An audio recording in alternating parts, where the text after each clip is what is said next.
안녕하십니까. 나라사랑TV의 최환열 대표입니다. 오늘 이 시간에는 애덤 스미스의 국부론에 대해서 한번 이야기를 나누도록 하겠습니다. 제가 2년 전에 이 국부론 영상을 촬영을 했는데 그 내용에 여러 가지 부족한 것들이 있어서 다시 이렇게 촬영을 하게 되었습니다. 아담 스미스의 이 국부론은 이 산업혁명기에 나타난 책인데요. 산업혁명의 현상을 관찰하고 쓴 책입니다. 그러면서 이 국부론이 이 산업혁명의 이 기술의 발견 못지않게 큰 역할을 했습니다. 이 산업혁명에 그 아주 중추적인 기여를 했다, 이렇게까지 평가할 수 있는 그러한 책인 것입니다. 그리고 이 국부론이 오늘날 자유민주주의 시장경제의 하나의 그 근간이 되는 그러한 책이 된 것입니다. 그러한 원리를 이곳에서 말하고 있다는 얘기이죠. 그러니까 이 국부론의 가치는 아주 어마어마하다고 이렇게 볼 수 있습니다. 그리고 이 국부론을 이해해야 이 자본주의 시장경제 혹은 자유민주주의 시장경제를 이해할 수 있는 것이고요.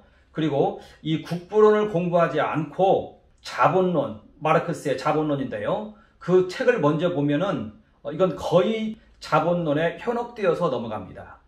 그러니까 보통 사회주의자들이 되는 이유는 국부론을 보지 않은 상태에서 마르크스의 자본론을 보았기 때문에 그런 현상이 발생한다는 것입니다. 그리고 또 이 국부론을 통해서만 이 공산주의가 무엇이 잘못되었는지를 지적할 수가 있는 것입니다.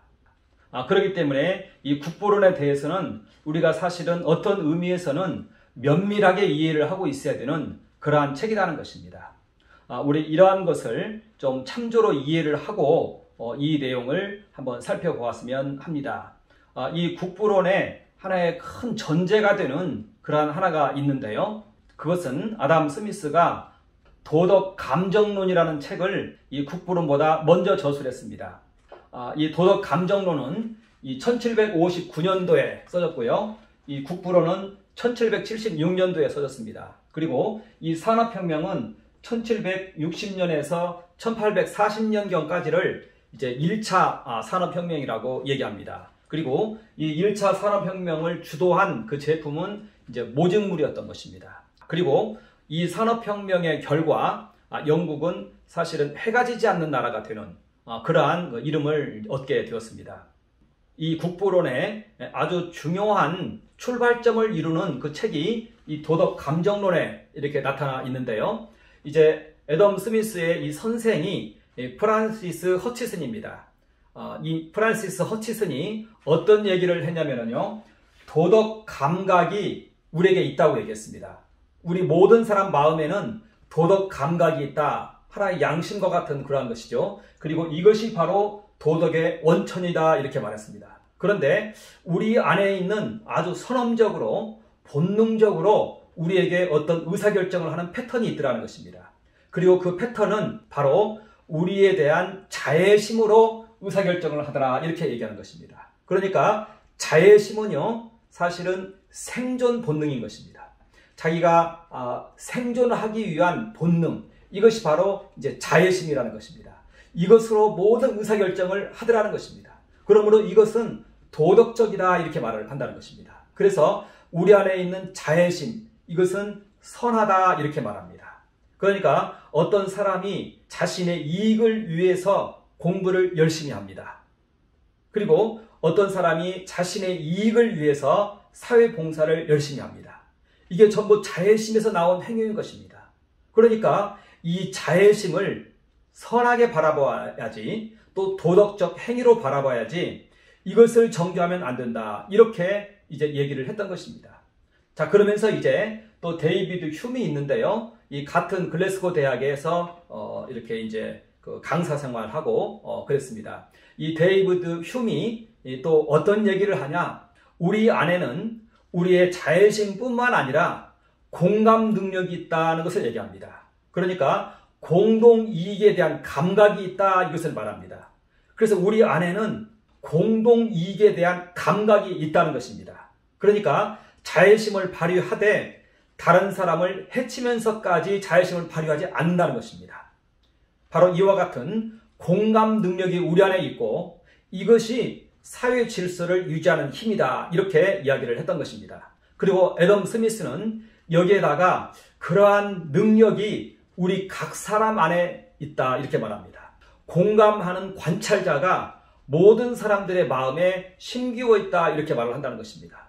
그것이 어떻게 보면 우리 안에 있는 양심인 것입니다. 여기 하나 더해서 라이프니츠의 예정조화론을 아담 스미스는 수용을 했는데요. 바로 이 공감 능력, 하나하나에 있는 이 공감 능력을 관리하는 누군가가 보이지 않는 손이 있다. 이것이 균형을 이루어간다.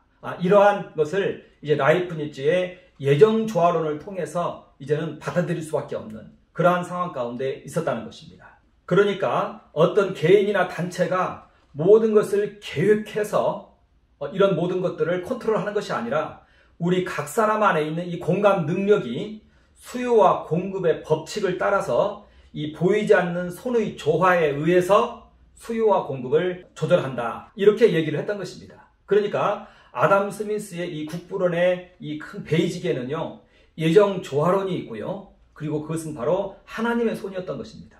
그러니까 그 당시에 아담 스미스도 하나의 신앙적인 그 큰 모험을 했던 것입니다. 그리고 여기에는 선택 대안이 없었던 것입니다. 어떻게 영국 정부가 이런 모든 것에 다 간섭을 해서 가격을 정하고 또 수요와 공급을 이 계획을 하고 이런 것들은 불가능했던 것입니다. 그렇기 때문에 애덤 스미스는 이 예정조화론에 나타나 있는 이 수요와 공급에 대한 믿음을 가지고 이 부분을 이제 정책으로서 이제 영국 왕실에 제안을 하게 됐던 것입니다.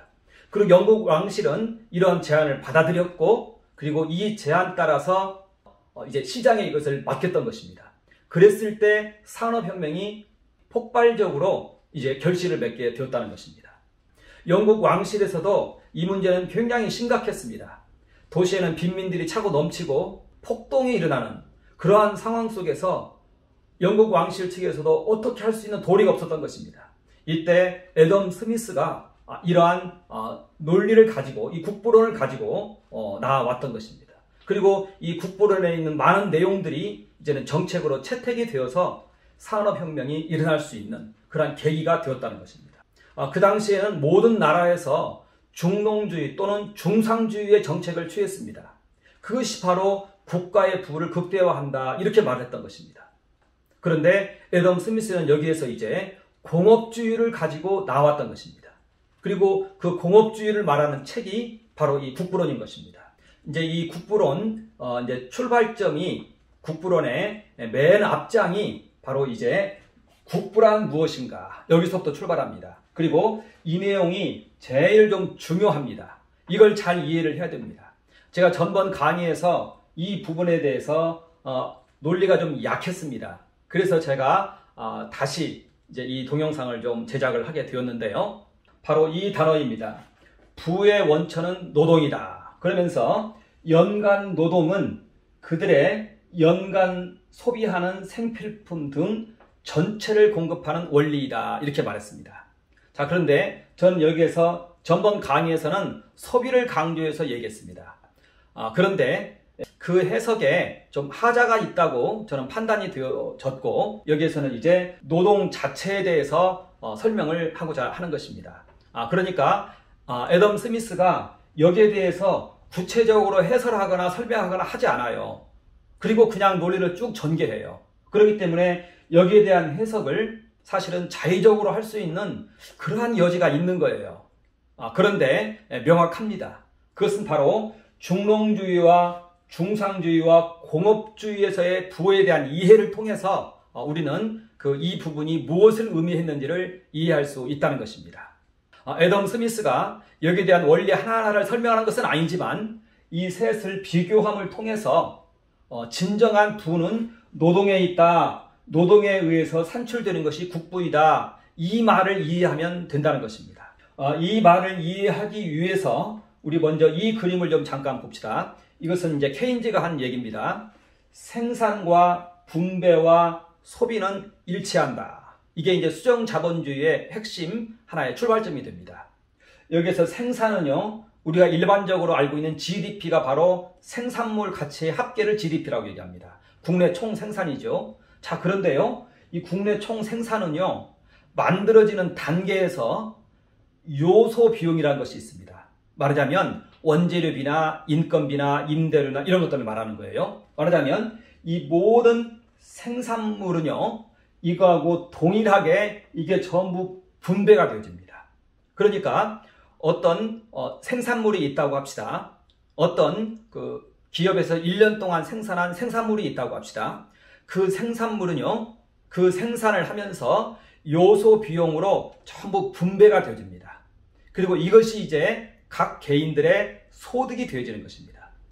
원재료비는 다른 회사로 가는 것이죠. 또 다른 회사에서도 이렇게 처분이 되겠죠. 그리고 인건비가 대종을 이룹니다. 인건비가.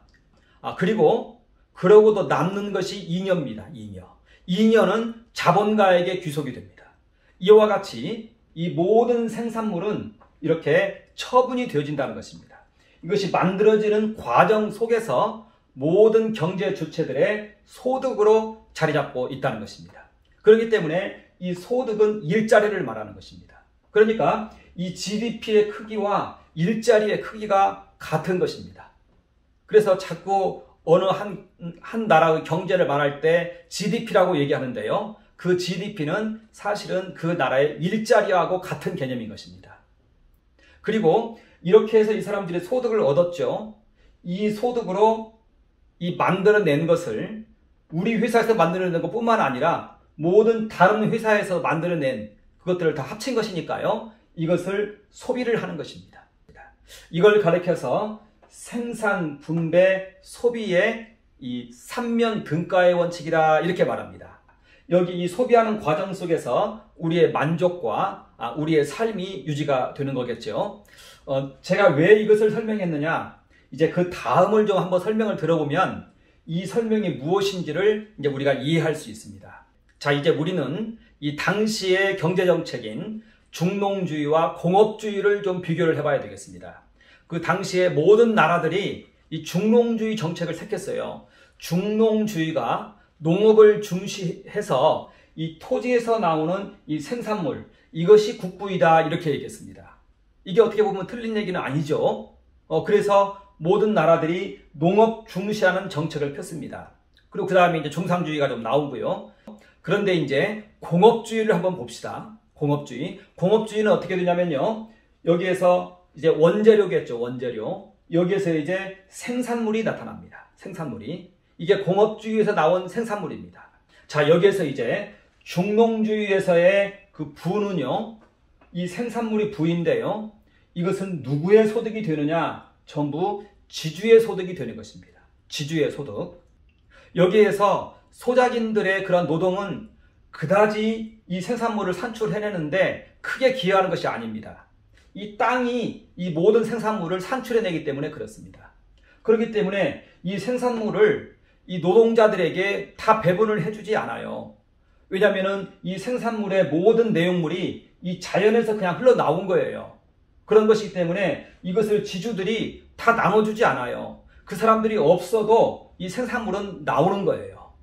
자, 그런데 공업주의에서의 이 생산물을 한번 봅시다. 여기서의 원재료에 의해서 이제 생산물이 나왔는데요. 이 생산물은 노동이 투여돼서 나온 겁니다. 노동이. 그러니까 이 모든 생산물은 노동자의 소득으로 이게 다 귀속이 되는 것입니다. 여기에서는 지주의 소득이 되죠. 여기에서는 노동자의 소득이 된다는 것입니다. 자, 그리고 또 하나, 여기에서의 이 지주의 소득은요, 이 소비 후에 이 지주가 자기 혼자서 다 쓰고 남는 것이 너무나 많아요. 이건 다 그냥 저축을 하고 맙니다. 다른 파생소득을 일으키지 않아요. 다른 모든 사람들은 아주 근근히 살아가는 그런 상황인 것입니다. 그러니까 다른 소비를 불러일으키지 않아요. 그런데 여기에서의 소득은요, 이 노동자의 소득이 있는데 이 노동자는, 이 노동자들의 이 소득은 타 제품에 대한 소비를 불러일으킵니다. 지주는 혼자서 쓰는 게 이게 많지가 않아요. 예를 들어서 식사를 하더라도 그냥 이 사람은 혼자서 세 끼를 하는 거예요. 여기에서는 노동자들이 다 이렇게 생존 활동을 하는 거예요. 그렇기 때문에 여기에서의 이 소득은 타 제품에 대한 소비를 불러일으킵니다. 그래서 파생 GDP를 유발을 시킵니다. 여기서는 지주 혼자 쓰고 나머지는 다 저축해버리기 때문에 다른 파생 GDP를 일으키지 않습니다. 그러나 여기에서는 다른 파생 GDP를 일으킵니다. 자, 이런 차이가 지금 있습니다. 지금 저는 두 가지 차이를 얘기했어요. 하나는 이 농업주의에서의 부는 전부 지주에게 배분이 된다. 그리고 공업주의에서의 부는 전부 노동자에게 배분이 된다. 이것을 얘기했고, 또 이러한 소득들은 이건 전부가 다 타제품 소비로 나타나는데, 여기에서의 소득은 전부 소비는 아주 이 한 사람의 소비만 소비가 되는 것이고 나머지는 다 저축으로 들어가 버리기 때문에 타 산업을 불러일으키지 않는다는 거예요. 그냥 다 사장돼 버리는 그러한 소득이 된다는 것입니다. 자, 그런데 여기에서 이제 중요한 것이 나타납니다. 이 공업주의는 어떻게 나타나느냐? 어떻게 이렇게 무로부터 이 유가 이렇게 나타나느냐? 노동에 투여될 수 있는 그런 하나의 그 기반인 것이죠. 기술이 투입이 되었을 때 바로 이와 같은 공업주의적인 부가 산출된다는 것입니다. 노동만 가지고 있는 것이 아니고요. 기술이 투입이 되었을 때, 그리고 기술 플러스 자본이 투입되었을 때 이와 같은 노동자 소득이 발생을 하더라는 것입니다. 그러니까 기술이 핵심이 되는 것입니다. 그래서 결국은 이 부는 어떻게 결정이 되느냐? 소비를 불러일으킬 수 있는 기술만 나오면 이제 이 노동자의 소득을 극대화할 수 있는 그러한 부가 산출된다는 것입니다. 자, 그러니까 소비를 일으키는 기술만 있으면 노동자의 부는 한없이 늘어난다는 것입니다. 그러니까 토지에서 나오는 이 생산물, 기술에서 나오는 이 생산물, 차원이 다른 것이죠. 그러니까 토지에서 나오는 생산물은 전부 지주 것이 됩니다. 그러나 정신의 행위인 발명, 기술, 여기에서 나오는 생산물은 전부 노동자의 소득으로 국민들에게 배분이 되더라는 것입니다. 그리고 이것을 극대화할 때 국부가 극대화된다, 이렇게 말을 한다는 것입니다. 그러니까 중농주의보다는 공업주의를 아주 추구해야 된다. 이것이 나라의 부를 극대화한다, 이렇게 말을 하고 있는 것입니다. 자, 그러니까 여기서 보면은 소비를 일으키는 기술만 있으면 노동자의 부는 한없이 늘어난다는 것입니다. 자, 그리고 여기에 한 가지 단서가 더 있습니다. 여기에는 자본이 투여되어야 됩니다. 자본이 투여되지 않으면, 자본이 투여되어야, 보세요, 생산하는 과정에서 요소 비용이 지출이 되어야 됩니다. 그럼 자본이 있어야 되는 것이죠. 원재료를 사야 되고 기계를 사야 되고 또 인건비를 또 지출을 해야 됩니다. 자본이 없이는 이 기술이 상업화될 수가 없습니다. 그래서 자본 플러스 기술, 이것이 있을 때 이제는 이 공업주의적인 부가 성립을 한다는 것입니다. 그러니까 자본주의라고 할 때 이 자본은 여기에서 나온 개념인 것입니다. 그러니까 자본주의에서 말하는 자본은요, 기술이 반영된 자본을 자본이라고 하는 것입니다. 기술이 반영되지 않는 자본은 자본이라고 하지 않아요. 자본주의에서 말하는 자본은 이 기술을 상업화하는 자본을 자본이라고 하는 것입니다. 그리고 이 자본은요, 이윤의 축적을 통해서 이루어지는 것입니다. 이윤의 축적은 뭐냐면 시장에서 나옵니다. 그러니까 시장 제도가 허용된 상태에서 나오는 자본이 기술을 탑재한 자본인 것입니다. 그러니까 그것을 가리켜서 또 우리는 시장경제라고 하는 것입니다. 그러니까 자본주의 시장경제는 한마디 용어인 거예요. 한 가지 용어인 거예요. 이 둘이 이퀄인 것입니다. 시장을 허용했을 때 시장경제, 여기서 이윤이 나오는 것이죠. 이윤 추구 행위를 허용해야 시장이 성립되는 것이니까 이 이윤의 축적으로 나타나는 것이 자본입니다. 그게 자본주의입니다. 그러니까 자본주의 시장경제, 이렇게 말하는 것입니다. 이것은 서로 같은 얘기인 것입니다. 자, 그러니까 애덤 스미스는 새로운 부의 개념을 얘기한 거예요. 말하자면 토지에서 나타나는 부의 개념이 있고 이렇게 노동에서 나타나는 부의 개념이 있다는 거예요. 그리고 노동에서 나타나는 이 부의 개념이 그 나라의 아주 중요한 실질적인 국부이다, 이렇게 말을 한다는 것이에요. 그리고 노동에서 나타나는 그 부는 기술이 탑재되어야 되는 것이고, 그리고 그 기술은 자본에 의해서 이것이 이제 사업화가 되어진다, 이렇게 말을 한다는 것입니다. 자, 그리고 하나 더 좀 얘기하자면요. 여기에서의 이 생산물의 이 주기는요, 1년입니다. 1년. 1년에 한 번씩 이 생산물이 산출이 됩니다. 그런데 여기에서의 주기는요, 생산해서 판매될 때까지가 분배 주기입니다. 분배 주기입니다. 여기에서도 계속적으로 나타나죠. 여기에서도 기업이 존재하는 한 계속적으로 이 소득이 여기에서 산출되어 나타나는 것입니다. 자, 그러니까 여기에서의 핵심은 공업주의에서 부를 만들어내는 것의 핵심은 뭐냐? 그것은 바로 기술이라는 것입니다. 그리고 이 기술을 사업화하는 자본이라는 것입니다. 그리고 이 자본은 어떻게 나오느냐? 이윤의 축적을 통해서 나오더라는 것입니다. 이윤의 축적은 시장을 허용했을 때 이렇게 나타나더라는 것입니다. 그리고 이 시장을 허용했다는 얘기는요, 영리 행위를 허용했다는 것입니다. 그러니까 선한 이기심을 허용했다는 것입니다. 여기에서 이제 도덕 감정론에서 말하는 그 선한 이기심의 단어가 여기서 나오는 것입니다. 그러니까 이러한 선한 이기심, 영리 행위를 허용했을 때 우리 정신이 활동을 해서 기술을 만들어내더라는 것입니다. 그런데 이것을 허용하지 않으면 우리 이 정신이 활동을 하지 않게 되는 거예요. 이 원리를 논리적으로 해설을 한 사람이 헤겔의 법철학입니다. 그러니까 헤겔은 법철학에서 어떻게 우리 이 정신이 새로운 것을 창조해내는지, 이 정신이 어떻게 창조 행위를 하는지를 논리적으로 분석해서 설명을 했습니다. 그러니까 우리 이 정신은 소유의 개념 속에서, 소유가 경제적 자유를 소유라고 말합니다. 소유의 개념 속에서, 또 영리 행위 속에서, 이익을 극대화하고자 하는 그 행위 속에서, 그 본능 속에서 정신이 비로소 활동을 하더라는 것입니다. 그러니까 이 기술은 이 정신의 산물인데요, 이 정신은 선한 이기심 속에서만 활동을 해서 창조적인 행위를 하더라는 것입니다. 그러니까 공업주의에서 말하는 이 생산물은요, 정신의 산물인 것입니다. 이 기술과 자본이 생산물로 나타난 것이라는 겁니다. 그리고 여기에 인간의 노동이 투여돼서 이제는 이 노동자의 소득을 이루고 있다, 이렇게 이야기를 했다는 것입니다. 그러니까 애덤 스미스는 농업주의에서 나타나는 이 부의 종류하고 공업주의에 나타나는 이 부의 종류가 얼마나 차이가 있는지를 설명을 했다는 것입니다. 이것은 기술의 산물입니다. 정신의 산물입니다.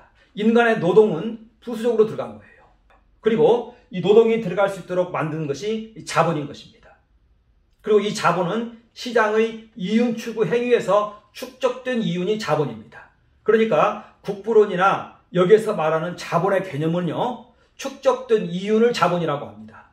거기에는 많은 영리 행위의 결과 축적된 것으로서 기술이 거기에는 반영이 되어 있습니다. 그 자본은요, 보통 자본하고 달라요. 정확하게 돈 되는 것이 무엇인지를 알고 거기에 투자하는 자본이에요. 아무런 경험이 없는 사람이 가지고 있는 그 돈 1억하고요, 정확한 기술을 가지고 있는 사람이 가지고 있는 돈 1억은 차이가 큰 거예요. 축적된 이윤으로서의 자본은 바로 이와 같은 기술이 탑재되는 그러한 자본을 말한다는 것입니다. 자, 그러니까 이제 이 그림을 한번 보면요, 생산이 있죠. 생산하는 과정 속에서 이 자본이 생산하는 데 투여가 되어야 됩니다. 그래야 생산하는 과정 속에서 분배가 일어납니다. 소득이 주어진다는 것이죠. 이렇게 소득이 주어져서 이 노동자들이 이 돈을 가지고 있어야 이 물건에 대한 소비를 이룬다는 것입니다. 여기에서의 생산은 단품의 생산을 말하는 것이 아니에요. 그 나라의 모든 이 생산하는 생산 주체들이 생산해낸 것들을 말하는 거예요. 그러니까 여기에 자본이 투여되어서 분배를 일으키고, 이 분배가 모든 사람에게 주어졌을 때 이 사람이 만들어낸 생산품을 소비를 한다는 것입니다. 이 세 가지가 같이 움직이더라는 것입니다. 그런데 이때 이걸 움직이게 하는 그 원동력이 무엇이냐? 그것이 바로 기술과 자본이더라는 것입니다. 그러니까 기술이 탑재된 자본이더라는 것입니다. 이걸 가리켜서 자본주의라고 부르는 것이고, 이 자본 축적 행위를 허용하는 그러한 장소가 시장이고, 이 축적된 이윤이 바로 자본이라는 것입니다. 이것이 바로 자본주의 시장경제의 하나의 개념 정의가 되는 것입니다. 결국은. 자, 그러면 이제 이 기술은 어떻게 출현하느냐? 이제 경험적으로 관찰을 하면서 놀라운 것 하나를 발견하게 됩니다. 그것은 바로 분업의 원리에서 기술이 나오더라, 이렇게 얘기합니다. 이것도 참으로 이제 중요하고 놀라운 발견인데요. 한번 그 내용을 한번 보도록 하겠습니다. 분업은 이제 이를 나누어서 하는 것인데요. 핀을 가지고 예를 듭니다. 핀, 바늘을 말하는 거예요. 그 당시에는 모직물이 중요했기 때문에 이런 바늘은 중요한 그런 하나의 생산 도구 중에 하나입니다. 이 핀을 생산해내는데 1인이 하루 종일 하면은 20개를 만들었습니다. 자, 그런데 10명이서 협업을 해가지고 이를 분업 형태로 해서 쪼개서 했을 때 48,000개를 만들었습니다. 그러니까 1인이 20개 만들던 것을 4,800개로 만들더라는 것입니다. 그러니까 분업을 면밀히 관찰을 해봤을 때 노동 효율이 급격히 상승하더라는 것입니다. 말하자면 노동은 기능, 숙련, 판단 이렇게 이제 그 구성이 되어 있는데요. 이러한 것들이 분업을 했을 때 아주 기능적인 면에 있어서도 탁월하게 되고 숙련적인 면이나 판단이나 이런 면에 있어서도 아주 탁월하되더라는 것입니다. 탁월하게 되더라는 것입니다. 한 가지 일만 계속 하니까요. 예를 들어서 바늘과 관련해서 절단하는 일만 계속 한다고 합시다. 여기는 숙련이 되어지는 것이고 판단도 빠르고 아주 전문가가 되어지는 것이죠. 자, 그렇게 해서 단순화될 때 기계화가 가능해지더라는 것입니다. 그러니까 어떤 철사를 놓고 자르는 일만 계속 하는 거예요. 하루 종일 하는 거예요. 이거 1년 하다가 나중에는 이제는 아이디어가 생각이 나는 것입니다.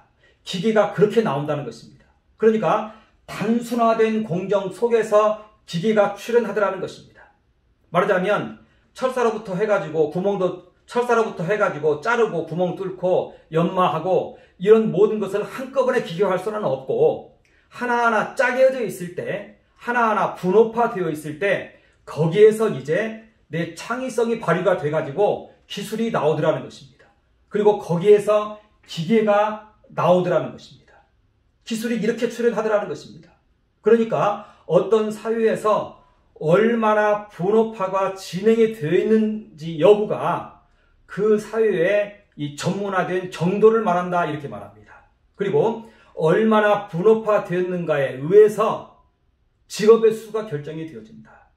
분업화가 되면 되어질수록 직업은 다양화되고 또 경쟁을 하게 되니까 많아지고 이렇게 된다는 것입니다. 그러니까 분업화의 정도가 그 사회의 경제 발전의 정도하고 일치하더라, 이렇게 이제 애덤 스미스가 이야기를 하는 것입니다. 이렇게 해서 이제 대량 생산이 이루어지는 것입니다. 그리고 이렇게 대량 생산이 이루어지니까 또 어떤 일이 벌어지느냐? 이제는 가격이 굉장히 이제는 떨어지더라는 것입니다. 싸지더라는 겁니다. 그러니까 기존에 있는 소득으로 자기 필요한 것을 시장에 가서 다 사고도 저축할 수 있는 그러한 여유가 생기더라는 것입니다. 그러니까 물건이 싸지니까 이제 노동자가 받는 그 품삯만으로도 과거에 왕들이 누리는 그와 같은 식탁을 누릴 수가 있고 그와 같은 생활을 누릴 수가 있게 되더라는 것입니다. 이게 이제 분업의 파워였던 것입니다. 그리고 이제 애덤 스미스는 모직물의 예를 들어서 또 이것을 설명합니다.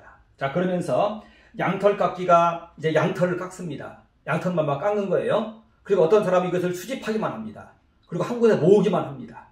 또 어떤 사람은 이것을 가지고 방직을 합니다. 실처럼 만듭니다. 또 어떤 사람은 이걸 가지고 방적을 합니다. 또 어떤 사람은 이걸 가지고 이제 판매를 합니다. 이렇게 분업을 하니까 각 단계마다 기계가 나오고 각 단계마다 직업들이 나오더라는 것입니다. 그리고 회사들이 기업들이 나오더라는 것입니다. 그러니까 분업이 얼마나 세분화되어 있느냐에 의해서 기업이 나오고 또 그 기업들에 의해서 또 일자리가 나오고 직업들이 나오더라는 것입니다. 그래서 분업에서 기술이 나오고 또 이 기술에서 이제는 사업체가 나오고 직업이 나오고 이렇게 되더라는 것입니다. 그런데 여기에서 이제 우리가 하나 살펴볼 것이 있습니다. 여기 이렇게 각 단계가 있습니다. 양털을 깎고 방직을 하고 방적을 하고 염색을 하고 이렇게 나오는데요. 이때마다 기계가 출현하고 생산 공정이 마련되고 합니다. 여기에서 이 각 단계마다 정신의 창의성이 발휘가 되었다는 것입니다. 그러니까 정신의 창의성, 기술, 이게 발휘가 되었다는 것입니다. 이게 바로 정신의 행위인 것입니다. 그런데 이와 같은 정신의 행위는 어떻게 출현했느냐? 그것은 바로 영리 행위를 허용했을 때 이러한 정신의 행위와 이러한 기술이 출현하더라는 것입니다. 그러니까 영리 행위의 이 허용이 여기에서 이제 이와 같은 기술과 이러한 산업이 출현을 하더라는 것입니다. 그리고 여기에서 하나 또 이제 추가가 되는데요. 이 분업이라는 것은요, 시장이 존재할 때만 가능합니다. 시장이 존재하지 않으면 이 분업은 가능하지 않습니다. 왜냐하면 어떤 사람이 이제 생활하는 데에는 뭐 음식도 취해야 되고 의복도 취해야 되고 집도 해야 되고 여러 가지 다양한 것이 필요합니다. 그런데 이 사람은 분업을 하게 되면 한 가지만 해야 되는 거예요. 한 가지만 하고 거기에서 나온 소득을 가지고 시장에 가서 자기의 필요한 것을 구매를 해야 된다는 것입니다. 자, 그러니까 이 분업은 시장이 존재할 때 가능한 행위가 된다는 것입니다. 그리고 이 시장이란 제도는요, 영리 행위를 허용하지 않으면 시장이 서질 않습니다. 자, 이제 이와 같은 내용들을 애덤 스미스는 국부론에서 이제 분업의 원리를 얘기하면서 또 시장 존재의 필연성을 얘기하면서 이렇게 이제 논리를 전개를 하는 것입니다. 자, 그러면서 이제 애덤 스미스는 이러한 얘기를 합니다. 이 각각의 단계마다 무수한 기업들이 나온다, 이렇게 말합니다. 그러니까 한 산업 내의 무수한 기업, 예를 들어서 모직물이라는 산업, 이 한 산업이 있는데 여기에서 각 단계마다 무수한 기업들이 출현을 하더라는 것입니다. 어마어마한 기업들이 전국적으로 출현을 하더라는 것입니다. 자, 그런데 어떤 획기적인 발명이 있었다고 합시다. 예를 들어서 자동차가 나왔다고 합시다. 이것은 이제 획기적인 기술이죠. 획기적인 발명이죠. 자, 그랬을 때 자동차 산업이 나왔다고 합시다. 이러한 산업군이요, 각 나라마다 많이 존재하는 것이 아니에요. 손가락으로 꼽습니다. 우리가 이것을 좀 잘 알고 있어야 됩니다. 탑 클래스에 존재하는 그러한 기술이 있어요.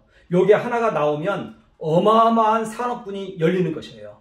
예를 들어서 인터넷 기술이 딱 나오니까 여기에 어마어마한 이러한 산업군이 열리지 않습니까? 이와 같이 이 정신에서 나온 이 기술은 어마어마한 힘을 발휘하는 거예요. 그러니까 영리행위, 사유재산 행위 이런 것들 금지하면 안 돼요.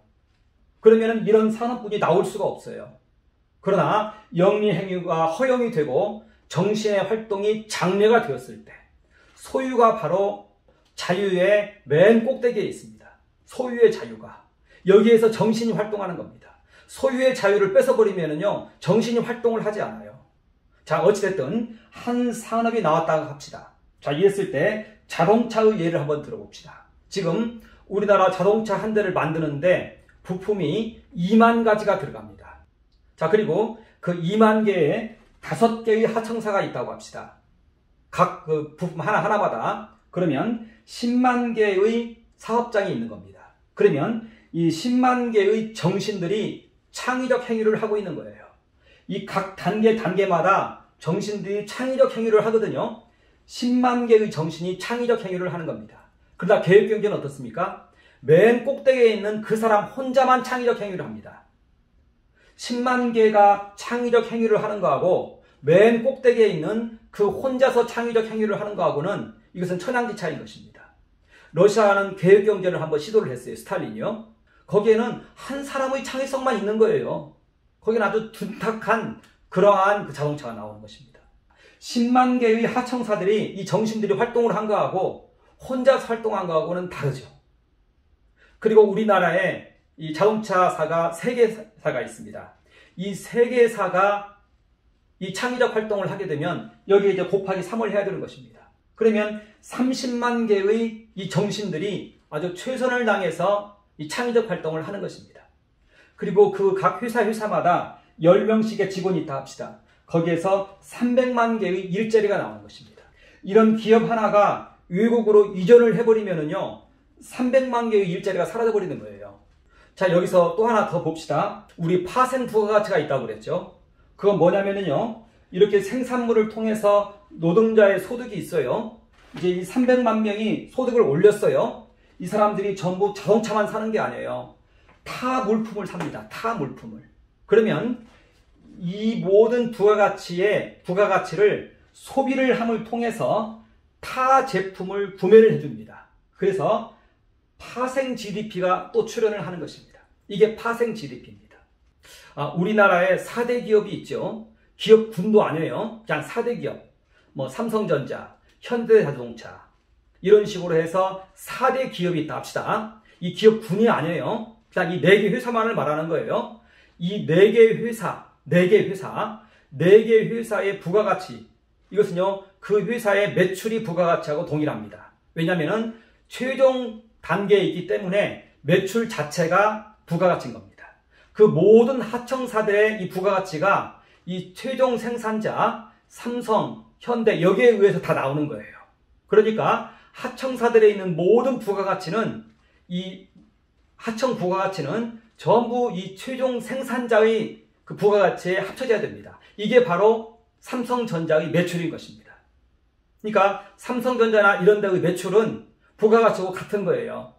자, 그런데 2020년도에 삼성전자의 국내 회사만, 현지법인 말고요, 국내 회사만 매출액이 154조였습니다.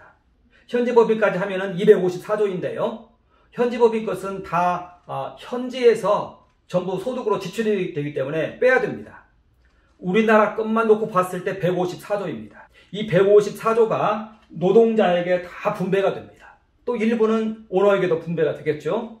이 사람들이 154조를 가지고 타 제품 소비를 합니다. 그러면은 삼성전자에서 만들어낸 부가가치가 더블이 되는 겁니다. 300조가 되는 것입니다. 2021년도 우리나라 GDP 총계가 2000조가 좀 못된 것으로 제가 기억이 돼요. 제 기억으로 1919조로 알고 있습니다. 1919조. 자, 그러면 삼성전자에서 만들어낸 일자리가 어떻게 됩니까? 300조 나누기 1900조를 하면 되는 것입니다. 제가 계산해 봤을 때 한 8% 정도 됐어요. 우리나라 일자리의 8%를 삼성전자에서 만들어낸다는 거예요. 이 파생 GDP를 분배시키는 방법은 별도로 있습니다. 자, 그렇게 했을 때 제가 4대 기업이 산출한 부가가치하고 파생 GDP를 계산을 했습니다. 그리고 그것으로 우리나라 총 GDP를 나누었습니다. 자, 그랬을 때 GDP 기여도가 나오는데요. 그게 한 37% 됐습니다. 그건 제가 책으로 썼으니까 그 책에 보면 이제 나옵니다. 제 기억에 그렇습니다. 37%의 GDP 기여를 했습니다. 이게 무슨 말인가요?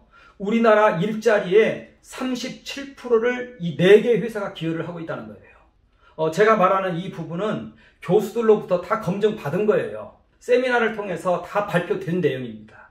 37%의 일자리를 이 4개 기업만 장악하면은 거기에 영향력을 행사할 수가 있습니다.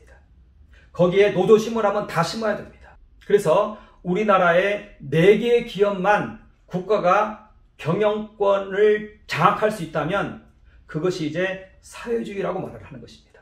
그것이 이제 신사회주의고 국가자본주의고 21세기의 사회주의입니다.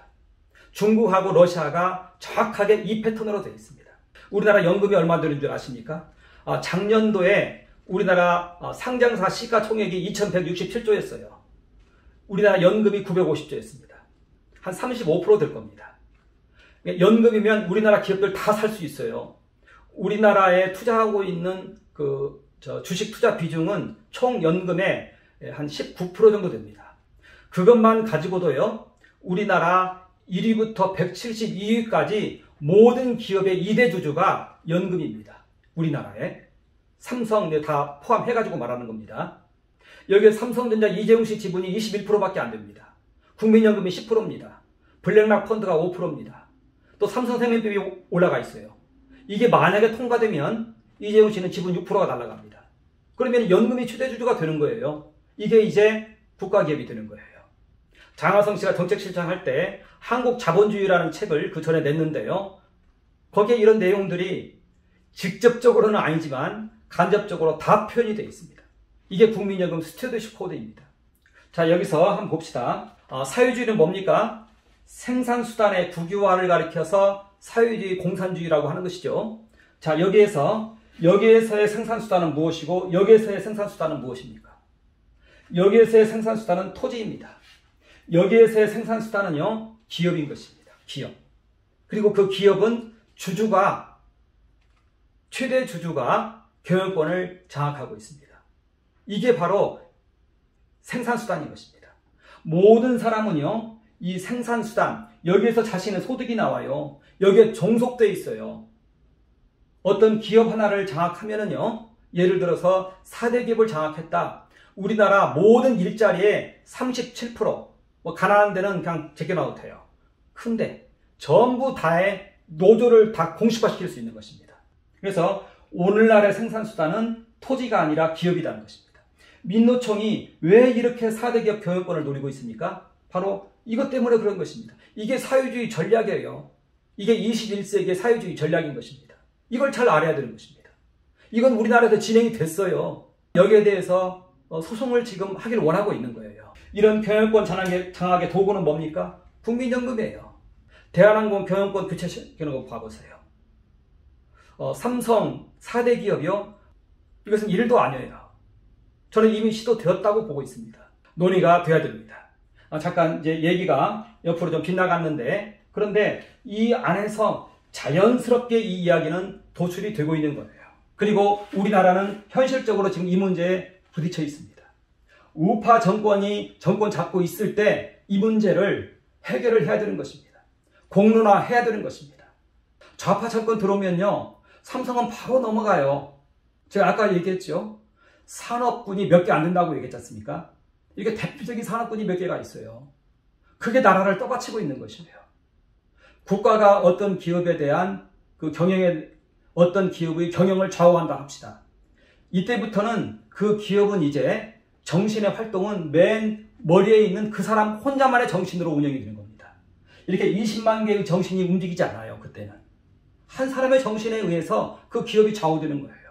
그게 무슨 세계 경쟁력을 갖출 수 있겠습니까?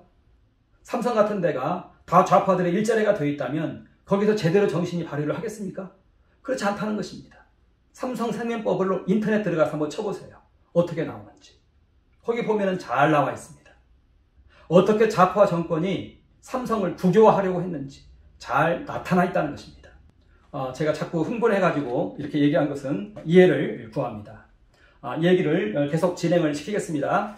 여기 분업에서 기술이 나오더라. 이걸 제가 얘기했습니다. 자, 그런데 이 분업은 시장이 존재를 할 때만 성립이 되더라. 그리고 이 시장이라는 것은 이 극대화의 행위가, 영리 행위가 인정이 될 때만 이 시장이라는 것이 출현을 하더라. 이걸 이야기를 하고 있는 것입니다. 제가 이제 시간이 경과되어서 신속히 넘어가겠습니다. 우리 안에는 인간성으로서의 교환 성향이 있는데 이건 본능이라는 것입니다. 이 교환 성향은, 이 시장의 원리는 선한 이기심에서 출현을 하더라. 우리가 아침마다 아주 푸짐한 그러한 상을 마련을 하게 되는데, 이게 이 푸족관 주인의 그러한 박애심이나 베이커리의 그 박애심에 의해서 우리에게 이렇게 푸짐한 아침이 차려지는 것이 아니다. 시장에 참여하는 모든 사람들이 자신의 이익을 극대화하기 위해서 최선의 노력을 다한 그 결과 우리에게 그와 같은 푸짐한 아침상이 차려진 것이다. 이렇게 얘기를 합니다. 자, 그러면서 각 사람의 이기심이 시장에 출현을 하게 되면 이것이 바로 모두에게 이익이 되더라. 이렇게 말합니다.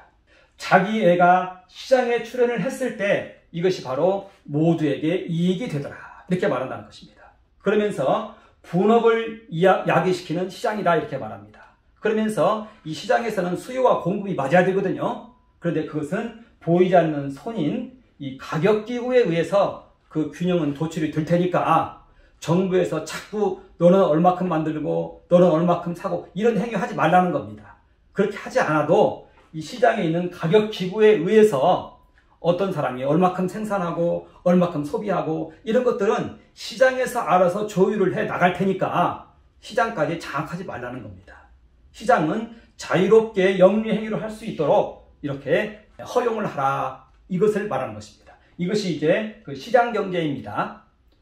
이 시장 경제에서 분업이 나오고 분업에서 기술이 나오고 이제는 사업장이 나오고 일자리가 나오고 이러한 얘기를 하고 있다는 것입니다. 자, 그리고 이 시장에서 이윤이 축적해서 자본이 나온다는 것입니다. 그리고 자본의 축적이 되어졌을 때 이때 신산업이 출현을 한다는 것입니다. 새로운 산업은 어마어마한 양의 투자가 요청이 됩니다. 이것은 이윤이 축적이 되어서 축적된 이윤을 은행에 예치를 하죠. 그러면 이윤과 이윤들이 또 막 만납니다. 그래서 거대 자본을 이룹니다. 이 거대 자본이 새로운 산업을 열어가더라는 것입니다. 이것이 바로 자본주의라는 것입니다. 자본주의에서 이 자본은 그냥 눈먼 그러한 돈이 뭉쳐있는 것이 아니라 이윤이 축적되어서 기술을 알아보는 자본, 기술을 탑재한 자본이라는 것입니다. 이 자본이 신산업을 열어간다는 것입니다. 그리고 그것이 바로 경제 성장을 이루고 있다는 것입니다. 그러니까 지금 제가 말한 이 내용들이 이제 이 국보론에 있는 내용인 거예요. 그러니까 아담 스미스가 말하는 이 국보론은 당시에 산업혁명이 일어났을 때 이걸 경험론적으로 관찰하고 쓴 거예요. 그러면서 지금까지 이것은 힘을 발휘하고 있다는 것입니다. 지금 모든 나라가 자본주의 시장경제를 추구하고 있죠. 자, 그런데 최근에 사회주의 시장경제가 나왔습니다. 이것은 시장경제가 아닌 것입니다. 말하자면 국가가 이 시장에 등장을 하겠다는 거예요. 국가가 시장 속에 들어가겠다는 거예요. 국가가 개인들하고 경쟁을 하겠다는 거예요. 그러면 개인들은 이제 다 펑펑 넘어지는 것이죠. 중국을 가리켜서 사회주의 시장경제라고 합니다. 여기에서는 이것이 어느 정도는 이게 통한다고 보여지지만 그것은 임가공에서나 통합니다. 임가공에서나. 새로운 산업을 거기에서는 열 수 없습니다. 이제 그런 부분들은 우리 또 이제 다음에 한번 그 이야기 나누도록 하겠습니다. 오늘 얘기를 간단히 좀 정리를 하자면요. 저는 이 도덕 감정론을 얘기했습니다. 선한 이기심이 시장에 나오면 모두에게 유익을 제공하더라. 우리에게는 이러한 공감 능력이 있더라. 이 선한 이기심에서 창조 행위가 나오더라. 기술이 나오더라. 이 기술에 자본이 탑재를 하니까 이제는 공업주의적인 부가 나오더라. 이 부는 이 생산물의 모든 가치가 노동자에게 배분이 되더라. 땅에서 나오는 농업주의에서 나오는 이 부는 그냥 지주 하나에게만 속해버립니다. 상업주의에서 나오는 부는 왕실에게 그 당시에 다 귀속이 됐어요. 개인들하고는 상관이 없어요. 그런데 공업주의에서 나오는 이 부는 모든 노동자들에게 이게 분배가 되더라. 이것이 하나의 소비를 또한 다시금 일으키더라.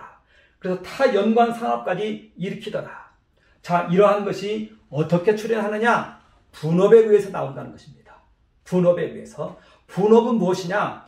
하나의 생산물에 대해서 협업 시스템인데 단순화되면 단순화될수록 이 분업의 효과는 높아지는데 여기에서 기술이 출현하더라는 것입니다. 단순화된 공정 속에서 기술이 출현을 하더라는 것입니다. 이것도 이윤이 있어야 출현을 한다는 것입니다. 시장이 있어야 출현을 한다는 것입니다.